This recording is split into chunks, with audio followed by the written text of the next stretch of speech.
Hi, everyone. I'm Tommy Danielson, and I am the CEO and co-founder with Rudy of Rudy Maxa Tours. Today, we're going to be chatting up a little bit about how the tours came about. They were founded back in 2019, perfect time right before the pandemic, and Rudy's visions for all of these tours. He's going to be logging on a couple of minutes from now from France. He is wrapping up a math tutoring session with his granddaughter, and he should be joining us shortly. A little bit about the vision of the tours. What Rudy wanted when he started these tours. He's been a travel journalist for close to 30 years, and has been writing for National Geographic for 17. He has been was the original Savvy Traveler on PBS. And one of the questions, and I run the office where everybody calls, and most people talk. Most people want to buy DVDs, but the majority of the people, they ask them, "Why are you not doing tours?" So we've started. I run a company that charters planes and have big events for hundreds of people. Corporate events, appreciation events. One of our most popular ones is called the Star Alliance Megado, which is put together with Star Alliance, the biggest alliance on Earth. And we have all the permits and insurances and everything like that ourselves. Or it's an ocean of things that you have to have. So when I met Rudy, he came on one of our events, and we had a chat together, and that's how it all started. And here he is. I can see he's logged on. So let's bring in Rudy. Hi, Tommy. How are you? Beautiful day here in California, as always. And it is here in the Bordeaux region of France as well. Nice to be here, and nice to have some of our past travelers with us, and hopefully future travelers. Let's see. What I'd like to do fairly briskly is tell you what's new for 2022. And I'll begin by saying that, Tommy and I went on almost every single day of all the tours that when we started in the year 2019. And we did that because we were new to the tour business, and we wanted to see, we wanted to see, what it was like, what our pluses were, what our minuses were. And we learned a lot. I think folks who went on the tours were pleased, very pleased. But, we saw some logistical things and some stuff we worked on over the last, the COVID year gave us a lot of time to think about it. So on most of our tours, we are giving a little more free time, because we gave no free time last time. We thought everybody wants to do everything all the time. And of course, people want to wander around on their own. They want to go shopping. Maybe they'd like to have dinner with the person they're traveling with. I think also we tried in many of our tours to stay a few nights, at least 2 nights, or sometimes 3, but generally 2 nights in most hotels, so that there was less packing and unpacking. So we had to structure the routes just a little differently. Those are some of the improvements. And we also did, I don't know, Tommy, did you talk about the 2 different classes of tours? I haven't brought up anything yet. You were faster than I thought you were going to be. So, okay. I did have Melinda put together a little photo reel from our trip last year, so we can check a little bit out before we look forward of what the guests actually did. And I think that, I think that the foundation of the tour, why I like this so much, is it's the vision of all the experience that you've had throughout the years traveling in Europe. And I think that this is a fitting image from St. Market Square when we're wrapping up the one of the tours that we had. That's great. It ended up in Italy. Taking the ferries around. I don't know if this is Como or if it's I think this is Lake Garda, actually, where our guests had a little bit of prosecco as they were enjoying their ride there. We have a cooking class from Lyon, the gourmet capital of the world, where you got to have lunch and eat what you cook. But a 2-star Michelin chef, the lady in the middle there, giving you the instructions. And then how we travel smartly. Instead of sitting on a tour bus, you get to the majority. When we move place to place, we take a train. in first class, regardless if you're on the classic tour or the luxury tour. It's first class, and meals are served comfortably, so you're not sitting, and the seating is kind of like this, where you have business class style seats like that. Lots of there was a little bit of tour for shopping, as you can see. This is in Sirmione in northern Italy. A lot of really good meals. Here we are in Copenhagen at the Tivoli, the famous Tivoli Gardens, one of the oldest theme parks in the world, and in Switzerland, getting some and yet another heavy lunch, and celebrating after the day is over. It was and also the Christmas markets, a little bit of glühwein to warm up yourself. It wasn't really that cold, but yeah. So we had some wonderful times when we did do the first initial trips, but it was obviously the feedback we got was that I think that both of us wanted to show off and show people more, and learn how awesome things can be in Europe, and that kind of was the kicker. That the days were just from you stepped in on the ground at 7 o'clock in the morning until you went to bed at 10 o'clock at night. There was something going on the whole time, and I think that there's a reason why no other tour company has that. And when you're gonna, like I said, you and I were on the first year, but I think at the end of the day, we're not gonna. It's extremely. You have to work a couple hours before and after the guests go to bed, so it's definitely long days for everybody, and everybody was exhausted, especially. We'll get to the tours later. One of the tours was extremely well planned out. If it's two guys who's been there many times before, but not if you are 12 people, then it's all of a sudden a little bit difficult. But yeah. I'd agree with you. So we've tweaked some of our tours to give more free time, as I said. By the way, Tommy said this is drawing on my experience in Europe. It's also drawing on his. Tommy is Norwegian by birth. He's an American citizen now living in California, but he's certainly knows Scandinavia inside and out. And he designed some of the Scandinavian tours, which I did not know much about. I mean, I'd been there, but he really was the insider. So it was really a combination of Tommy's knowledge and my knowledge, and his was also very helpful for Italy. I had not been to Lake Maggiore, and he used to vacation there every summer with his family, so he knew that well. So what I want to do very briefly is just go through the tours coming up for 2022. Now, just as a PS, we do have 2 Christmas market tours running in the end of this year, 2021, late November, early December.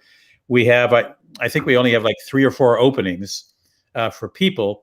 So if a European Christmas market this season sounds good to you, check that out at maxatours.com. But there are just very, very few openings left for that. I think like 2 on one trip and maybe 2 or 4 on the other. I don't know, but they are. So European Christmas markets, in a nutshell, you're going to visit 4 great cities, and you're going to stay overnight in 3 of them. You're going to start out in Vienna, and you're going to see the fabulous palaces in Vienna, and you're going to see the horses, the Lippen, whatever they're called, the stallions that run around. Lippenzahner stallions, right? And of course the Christmas markets that are there are really one. And Vienna is such a gorgeous town in Austria. It's such a pretty town for walking and shopping, and I've got a friend at a hotel that has one of the most probably one of the top 3 wine cellars in Europe, and it's not generally open to tours, but for us he will take us on a tour. And it'll be even if you're not into wine. I mean, some of our guests didn't much care about wine, but they wanted to come anyway, and they were blown away just because the entire cellar is inside the excavated walls, old Roman walls that used to surround Vienna. So the architecture and certainly the volume of wine, and if you know wines, the names of some of those wines is breathtaking. So we do that in Vienna, and then if you'd like, we go to that famous castle, Neuschwanstein castle, which is sort of the symbol for Disney. When the Disney movies open, there's that castle with stars going at it.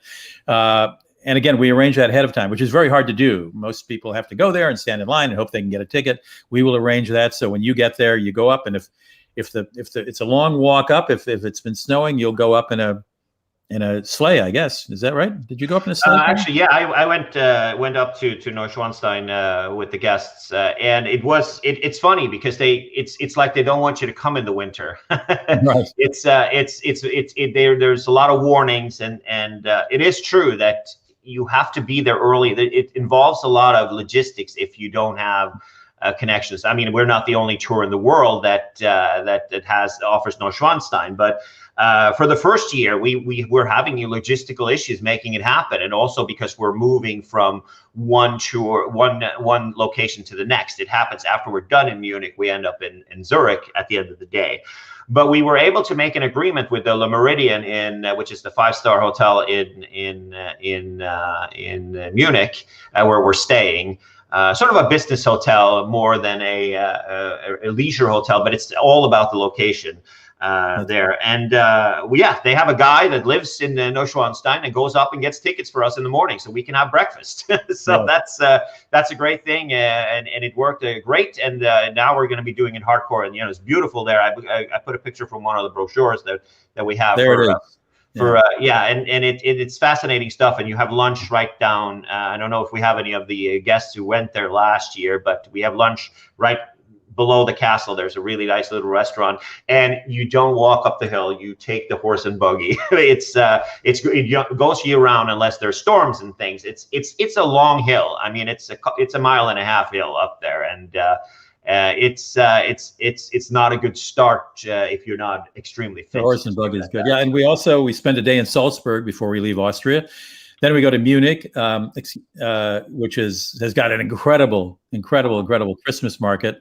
And it's a big city, and it's an interesting city, and we go from there to, this is by train, by the way, in a first class cabin. This is the train we're using going there. So it's the Austrian it's the Austrian train official public train system, which has a really nice layout on their trains. And that's what we did there. It's funny, we had a one boo-boo on the last one of the trips we had. They forgot, or something happened, and they didn't add our carriage or our wagons to the thing. And yeah, so you weren't there. I wasn't there. No, I was handling the bag. So it was funny that the first class was just gone from the whole train. It started with car 11, and I was walking with our tickets for cars 11 and 12 back to the train, and I got to car 10, and there was no next car. Yeah, and I said to the train, there was a train employee there. I said, "Where's car 11?" And she said, I don't know. They just didn't attach the first class car. So that was, it's a short ride. It's very comfortable in coach as well, but hopefully they'll remember to attach. Yeah, it's a little bit more than an hour. It wasn't the worst thing in the world. But if OBB, if you're watching the Austrian railroads, if you're watching, you still owe us money. Right, exactly right. I just stood there looking out at nothing, going, "Where's car 11?" You couldn't walk any further. Anyway, I probably spent too much time on the Christmas tour. There's only a couple places left, but if you're interested this year and next year, we'll have 2 or 3 of those because they're very, very popular. So before we go on, Rudy, I want to bring in Jamie also, who is Jamie was on the tour, some of the tours with us, but he's now the guy who's handling our sales and marketing stuff. So he just started doing that recently. And wow, he disappeared from the thing here. I don't know what happened, but he'll come back in a minute. Well, here he comes. I'll just add him to the stream as well, so we have him here too. And now you're in the middle where you're supposed to be. Hi, Jamie. Hi, Jamie. Hey, thanks for coming in. He's on vacation on the lovely California coast, where it's 30 degrees cooler than where I am in California. Everybody's on vacation to you, but Jamie and I are on vacation. You're the only guy not, Tommy. I tell you. Life is a vacation if you can, take every day. And if you're Jamie Larunas, yeah. Well, Jamie, I did a too long description of the Christmas market tours. I say too long because we only have a few left this year, but some of our viewers may be interested in booking for 2022. The Essential Scandinavia tour, in all honesty, was put together by our Norwegian partner, Tommy, on the left side of your screen, Tommy Danielson. And this was great for me because I'd been to every one of these cities. You're going to see all three of the capitals in Scandinavia. I'd been to all three before, but not to the depth that we did this time. It was really, really a great trip for me anyway, because I had not been there before. And we started out in Stockholm, and there's a great museum there. One of the highlights is the Vasa Museum. Vasa was the ship that was going to be the ship. It was the Titanic of its day, except it didn't even get out of the port. It was so badly engined. It's enormous, huge wooden ship, but it never got out of the port. It wound up sinking, I don't know, 200 yards off the dock, which was really embarrassing because all the VIPs were there and the public was there to watch this grand ship. Anyway, it has been reconstructed. They brought it up from the bottom of the water and reconstructed in this enormous museum. And you can walk on the ship. You can walk all around it. It's really stunning to see. You can't walk on the ship, actually. They walk all around it. You get very. They built all the stuff around it, and Swedish engineering. It's, as a Norwegian, it's a friendly rivalry there. It's an interesting story with that ship. It was a warship, and we say that's why Sweden has chosen to be neutral and not in NATO and anything like that. That's the joke that's ongoing with that. But you get a very close look, and the good thing about it sinking is that it's available now. It's the most available. It really wasn't damaged at all. So it's a fantastic attraction, and we hire somebody local that's giving us the rundown on the ship, so which is great. And in your free time, I went in my free time. This is not part of our tour, but if you want to, you can split off and go to the ABBA Museum, which I did. Tommy didn't, and I don't think Jamie did either, but I did. Anyway, the ABBA Museum is great fun if you're into ABBA. And then the town I had not been to was Bergen. Bergen is a beautiful waterside town off a fjord. And we spent the night there. There's a funicular that'll take you to the top of the hill where we'll have dinner, and you have spectacular views of the city, the town, the water. It's just great. And from there, we drove to catch an all-electric boat to go through the fjords. The old-fashioned boats that created pollution are very much out of favor. We were on an electric boat that created no smoke or anything that gets stuck in the fjords. And then we got on the Flam Railway, which is the steepest standard gauge railway line in one of the steepest standard gauge railway lines in the world. And that was the most picturesque ride we ever had. And we wound up eventually in Oslo. And Oslo, the new Edward Munch Museum is open. The guy who painted The Scream, the famous painting. It's been closed for a while, and that is open. But it was a park there that really captured my imagination. It's probably one of the most beautiful public parks I've ever been in. I love Central Park. It's fabulous. There are parks all over the world. This is called the Vigeland Park, and it's named after a sculptor named Vigeland, who died in 1949. But before that, he did more than 200 sculptures in bronze and granite and cast iron and sprinkled them. He agreed to give them all to the city if they would give him a park. And they gave him an enormous park with rose gardens. And these, all of his statues represent the cycle of human life. And they are breathtaking and they are enormous. And just to walk around this park and see these major sculptures and imagine one guy did it is amazing. The centerpiece is something called the monolith, and it's 121 humans climbing around and clinging to each other with children at the top, and every figure represents a different stage in life. Really fabulous statues, and you'll see the Vigeland Park, the sculpture park, and then we move on to Copenhagen, which, as Tommy said, he showed a picture of us at dinner at the Tivoli Gardens. I love the Tivoli Gardens. That really is quite breathtaking. And we also take a short train right out to Elsinore. And if you remember your Shakespeare, this is the castle that Shakespeare apparently fashioned the castle in Hamlet after. It's really called the Kronborg Castle, but the town is Elsinore, and you can walk into this castle and go up to the top and look at the countryside around. Really gorgeous. Tivoli Gardens are fabulous. And then we go on to Finland. And Finland, I'll tell you about that in just a second. But the nice thing is we look at other tours and say, how can we improve these tours? And one way that the Scandinavian tour, I think, is head and shoulders above every other tour company is we don't spend hours in buses. We take trains. We take an overnight ship and in first class accommodations. If you don't like that, you can fly. But we move faster when the time is to move without sacrificing, landscapes or gorgeous views. So we go to Finland, and well, Finland's not on that tour, Rudy. It ends in Copenhagen. I'm not Finland. I'm thinking of Finland. I'm thinking of the Northern Lights tour. I'm thinking we go from which is Stockholm. a new tour for the year, which I'm kind of excited about that one.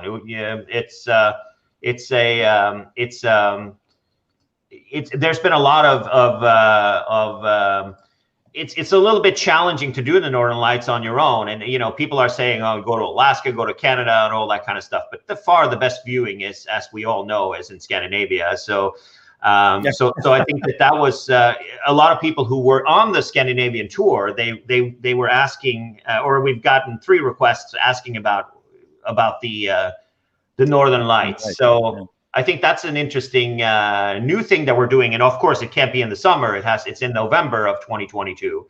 That's an interesting one as well. Yeah. So let me correct what I said about the Scandinavia tour. It's Stockholm, Bergen, Copenhagen, and Oslo. Yes. I sort of gave Oslo short shrift. At any rate, okay. And the Northern Lights tour, which Tommy has just described, will be a new one to me too. But you're going further up north. You're going to be in Santa's Village. Jamie, have you been naughty or nice? Santa knows. Don't worry. That's a 9-day tour, and the Northern Lights, they're breathtaking. I mean, there's nothing like it. It's a celestial phenomenon, I guess they would say. And you're going to have a cocktail in an ice glass in an ice hotel. You don't have to sleep in the ice hotel, but you certainly can see one and visit one and tell your friends you saw one. Are we going to see reindeer on that, Tommy? Yeah, so I think that it's fun. It's a little commercialized to say that the Santa's Village. That's what so Rovaniemi, northern Finland, is known for. And I haven't done it either. I think that the research for this, and you and I are going to go check it out in person again a little bit later in 2021. But I think that it's interesting that that it's the Sami culture, which is kind of like in indigenous people that are a part of the attraction. You get to go visit a family in their house, how they keep their and race and live off and run their reindeer herds. So we'll visit a farm. Yes, you get to ride behind a reindeer and all that kind of good stuff, and you get a picture. And there's I spoke with the guy here the other week, and he was like, "There's a way to take the picture. You have to, because of the antlers." There's a routine for how you do it, and of course you sign a piece of paper in case you don't follow the instructions. But so you go to these guys' villages. They live in tents in the summer. They live inside in the winter, and they move where they move the herd where they graze though throughout the year. It cycles around. So that's yes. The answer is yes. You get to visit a family on their farm and reindeer farm and that kind of stuff. And in addition to going to Santa's house, yes. And then we cross. Yeah, then we cross from Sweden into Norway and go to the Finland to Sweden, Sweden to Norway. Yes. Yeah. So so it's Finland is kind of a Finland and Sweden is very similar. It's like an inland climate, and the inland climate is a little bit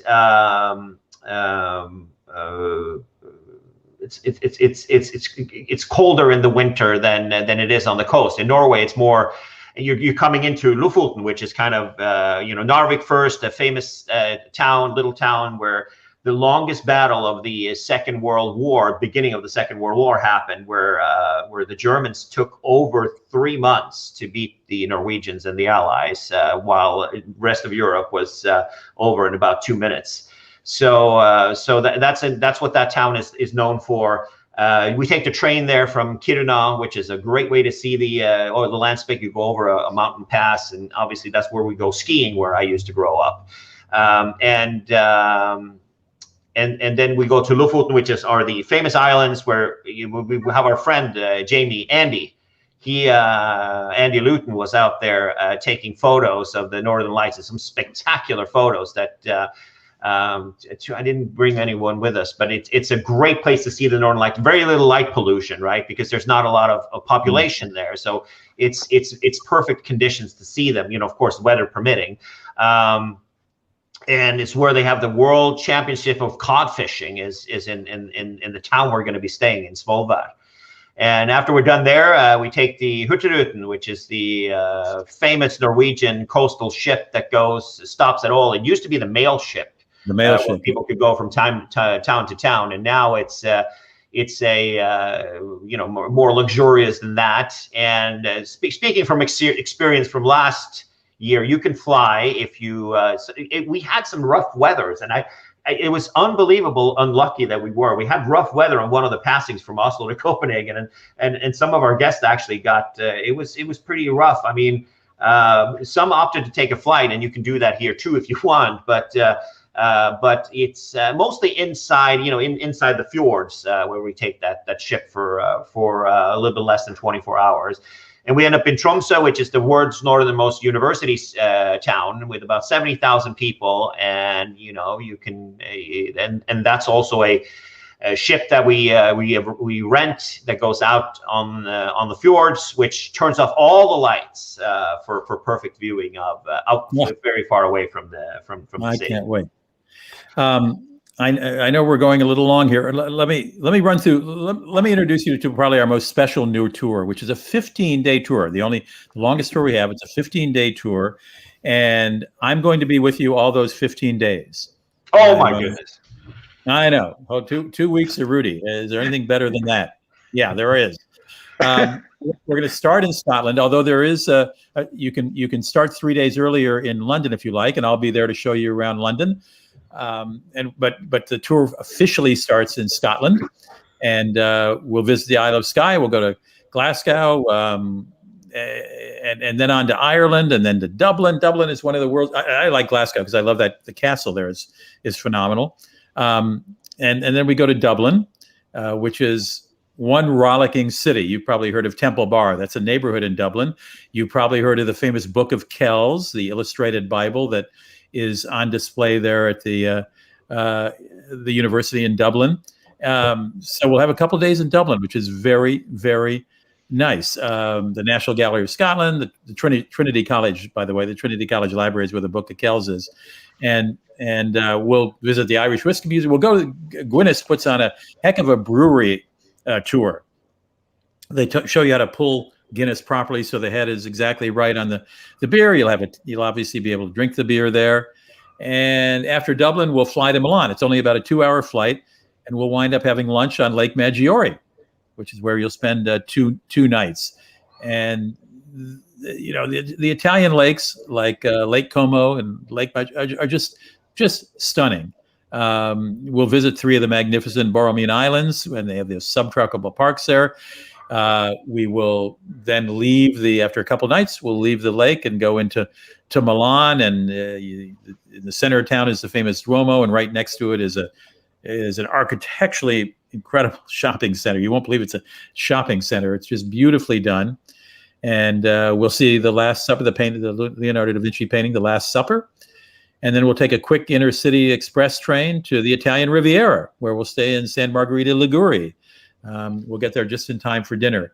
And this is a couple miles away from Portofino, that famous resort town. We'll probably have a cup of coffee or a glass of wine down in the port of Portofino, which is beautiful.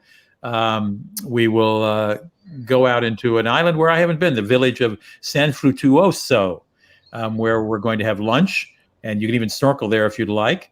There's a bronze statue of Jesus, apparently submerged 15 meters beneath the Mediterranean, you can look at. Then we'll visit Pisa. Well, first the Cinque Terre, those famous 5 towns. You've probably seen postcards or pictures of them. They're hill towns, very steep hill towns, painted and the houses are all painted vibrant colors. The Cinque Terre, the 5 towns. We'll visit that before going on to Pisa and seeing the Leaning Tower. And then we'll take the train to Florence. I know I'm going a little fast, but I know we didn't want to keep you too long. Florence is a city everyone ought to see at least once, if not 3 times. The Duomo with its dome designed by an architect who had never designed anything so big, and all the judges thought he didn't have a chance. But Brunelleschi did it, and he got the contract to do it. It's a dome with no supports that you can see except around the side, and nobody thought he could do it. Of course, David is there. We'll have time to walk. You'll have time to walk around and go into Ferragamo and get some shoes if you like. We'll have lunch at a nice restaurant. Right next to the Duomo is a library that Leonardo da Vinci designed that not many Americans ever see, and you won't find many tourists there, but it's one of my favorite libraries. One of the first libraries in the world, and you'll walk through it. It's all wooden pews and just beautiful. Books are still there.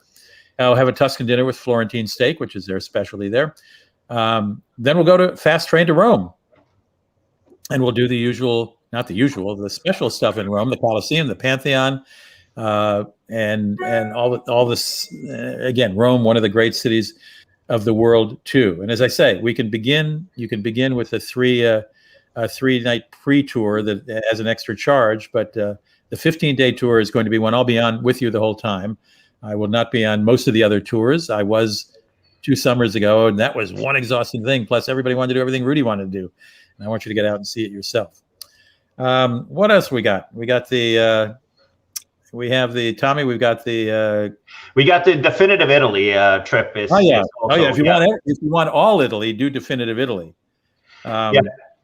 That's Tommy, do we want to talk about the special with the we'll do that weekend? We'll definitely do that at the end. So but I think the definitive Italy is a good way to start a Rudy Maxa's tour, and I think that one is a little bit special because it takes you kind of outside of the, if you have been to Italy before, if you've been to Rome and you've been to Venice, I think that it's a good tour because it covers some areas of Tuscany and Umbria that normally aren't that much visited. So it's a little bit less crowded, a little bit more authentic, I would say. Going to restaurants there is just a little bit better than it is going. There's nothing wrong with going with a lot of other people, but it's a little bit more quiet, a little bit inexpensive. All the same things. The Ferragamo shoes you were talking about have normal prices, and normal. I wouldn't say that Ferragamo shoes have normal prices, but thankfully I'm married to somebody that has 7 pairs of shoes. So you're lucky. Yeah, I am lucky. I know. I do realize that. And we'll see. And on that trip, you'll see Florence. I mean, you'll see Florence. Yes. You'll see Cinque Terre. You'll see Portofino. But you'll also see the perch city of Orvieto, which is one of the few places that you can find out where the Etruscans lived for a while. There's not many remains of them in Italy, even though they were everywhere. But Orvieto has a sort of underground museum where you'll see some of the stuff they found there. Siena is just before you get to Florence. Is outside of Florence. It's a city where they have the Palio, the big center of town where horses race around, and different groups from different parts of the cities compete for honor. So again, you'll see the basics. You'll see Florence. You'll see Cinque Terre. You'll see Santa Margherita Ligure. You'll see Portofino, and you'll wind up in you'll wind up in Portofino. So it's a great tour. So if you want all things Italian, that is the tour. And of course, is it 8 days or 7 days? I'm going to look here. It's an 8-day tour. It's an 8-day tour. And that's if you're an Italian file, is that the word? You will really, really love this tour. And then we have the Balkan tour.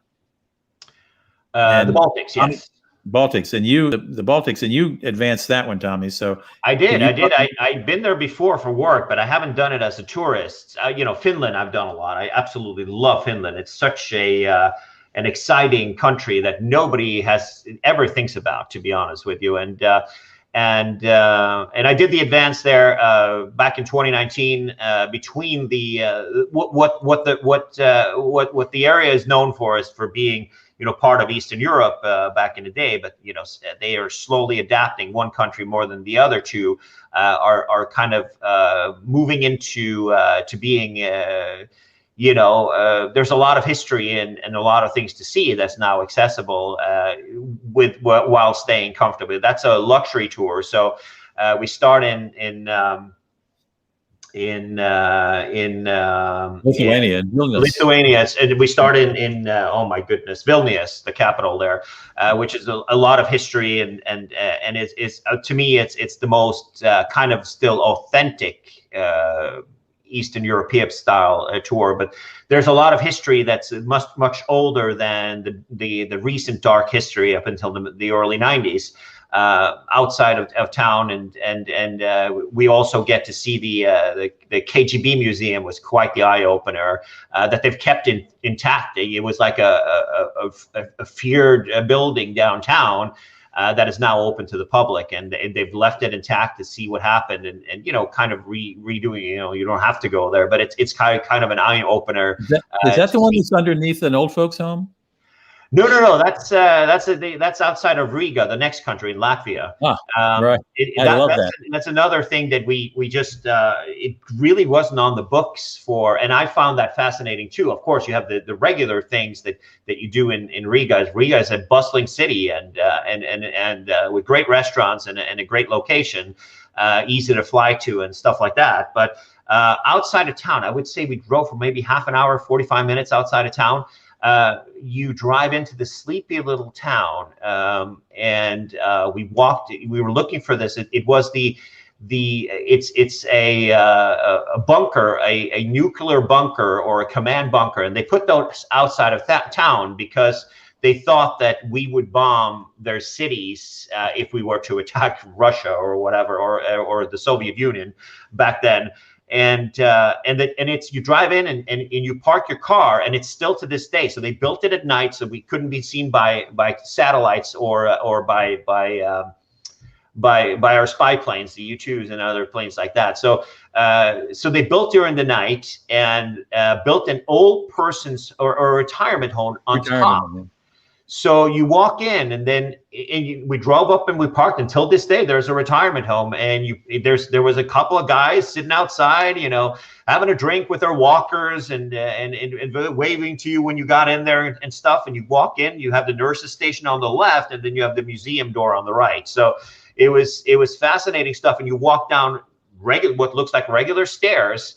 And it's many city blocks, hundreds of rooms under, and we'll have lunch under there, a military style meal with a little bit of Russian patriotic music happening in the bunker there, and it was quite the very surprising that they were able to get away. We don't know if we knew about it. We probably did, but the construction of that thing was just amazing. I couldn't believe how big it was and how self-sustainable it was for months. I think close to a year you could be under there.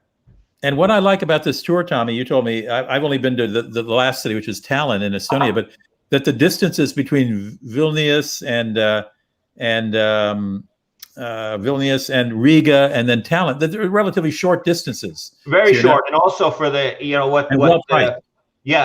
also what Estonia is known for are the spas, and not a lot of people know this, but Europeans who know, we stop there, and we also are doing a stop on the way for a complimentary spa treatment for our guests in the town of Pärnu. And it's funny, we were there, and we were between two tours in Europe in 2019. So Melinda and I were taking a break for the few days we had off before getting on it again. And the spa treatments were like $25, $35 for an hour. So incredible value. And there are tons of these spa hotels everywhere. So we get a little bit of taste of that. Interesting that the language is so different in Estonia compared to the other two countries, Latvia and Lithuania. And we end up in Tallinn before we take the high-speed ferry between over to Finland in first class. I think this is a great tour. America, I think it's an underappreciated part of Europe by Americans. Some sort of some hip travelers are sort of discovering the Baltics. And by the way, if you think these are dark ages, I mean, Estonians were running around paying their taxes while sitting in a cafe on their phones. They were paying for parking meters on their phones years before we ever did it. It's a technologically advanced country, politically advanced, member of NATO now, I believe. Certainly part of one of our allies right on the Russian border. Just each town they're so beautiful, and Americans don't, Americans talk about Paris, Rome, London, all great cities, but I think these 3 cities are worth a visit. I think this is a really eye-opening tour for folks who have never been to that part of the world. Yeah, I completely agree. And also the hotels we have, that was one of our concerns. We want to have a specific quality. And the 3 hotels we have are definitely all the way 5-star. I stayed at all 3 of them. The Hotel Pakai in Vilnius, they have the Heston's beds that start at like $7,000-8,000 for a bed. It goes up to like $50,000. I mean, the cheapest bed they had cost more than twice as much as my first car.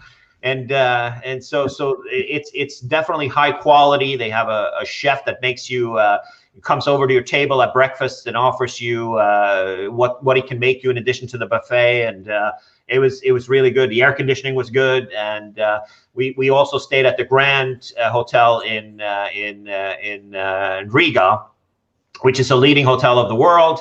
And they have a resident parrot that lives in the breakfast room.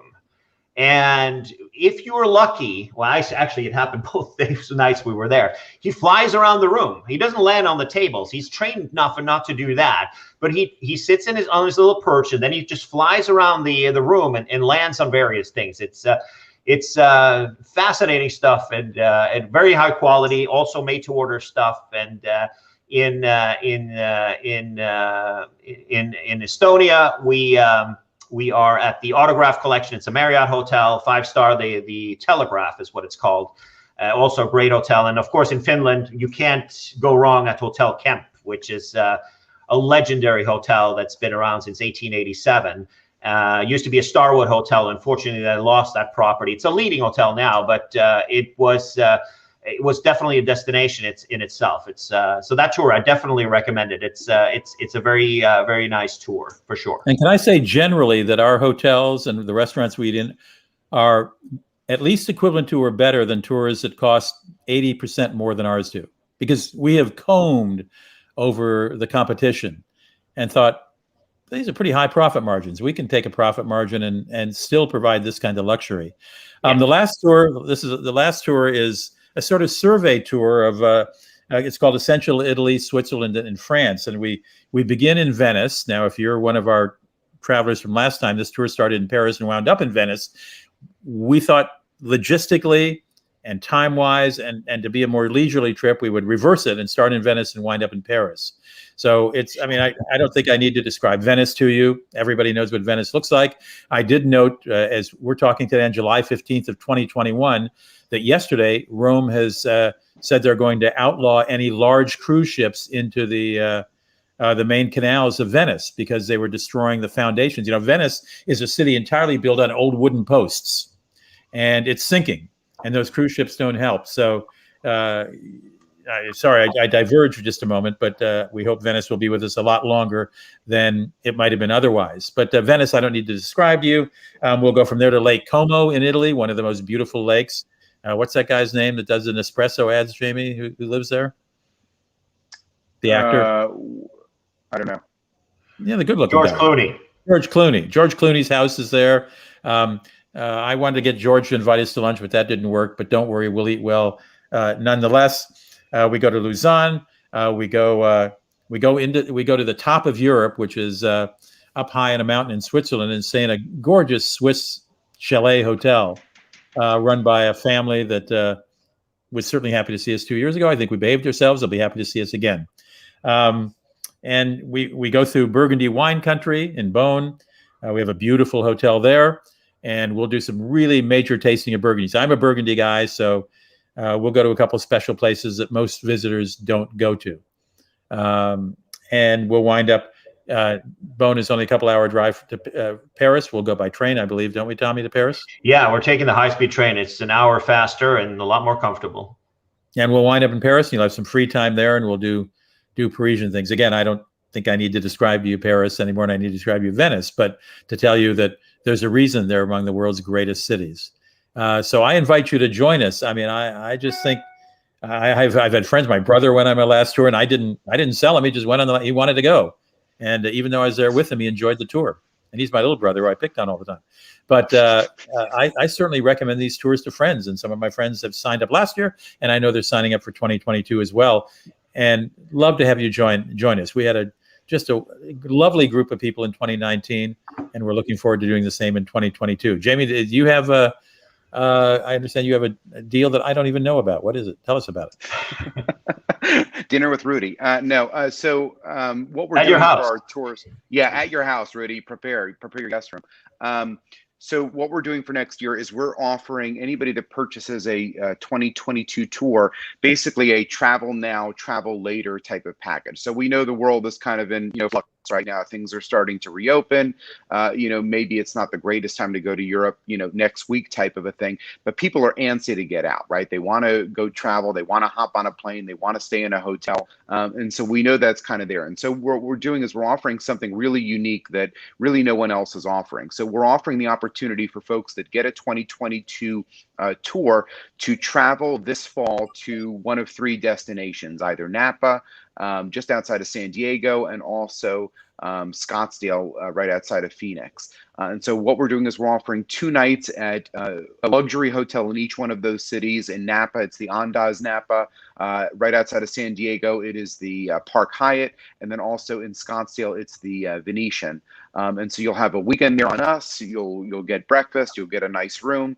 And be able to just, relax, kind of kick back and sort of get ready for your tour in 2022. So it's a little, kind of romantic getaway or whatever you want to call it for this fall. And then, once next year comes around, you'll join us, of course, on your usual European vacation once you depart for that. So we're covering hotel and breakfast costs. People have to get there on their own. This is not a tour we're running. Yeah. We won't be there. You can do whatever you want. We're just saying, you want to get away for a couple nights. If you've booked a 2022 tour, we'll put you up 2 nights in either of these 3 luxury hotels this fall. Nice. Correct. Okay, nice. Yeah, exactly. No, I think that a lot of people gave us feedback. Well, but I want to travel now. And we have done some quality checks in Europe, and to be quite honest, there are still restrictions and still problems that in regards and to the rules are changing every day. So I think that it's not a good time to go right now. I think we need to wait a couple of months. So that's why we're starting up with our Christmas market tour instead of trying to push through our sold out fall tours. We've moved those to next year. So that's why you want to travel now and you want to travel later. So while you wait for your tour in 2022, you get to spend a weekend on us if you book one of Rudy's tours, then you get a free weekend this fall or winter, whenever you feel like going. There are some blackout dates where the hotels are crowded, but most of them has good availability in the fall or winter. So anytime from now until the tour starts next year, take a trip on Rudy here in the U.S. at a luxury hotel, including full breakfast, and then when next year rolls around, you'll join us in Europe. That's kind of the idea about that. Good to me. Very nice offer. Sounds very nice. Thanks for coming up with that, you guys. That's great. Yep. All right. So we'll let you wrap up from now. How does that sound? Maxatours.com is where you find details. You can see the day-by-day itineraries. You'll see the hotels, some of the restaurants we offer.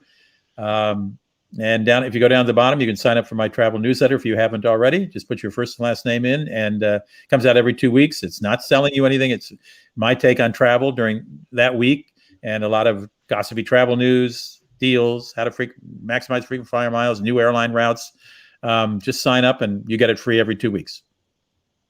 But mainly, go look at the tours with the data. The prices are there, day-by-day itineraries, descriptions. We hope you'll enjoy it.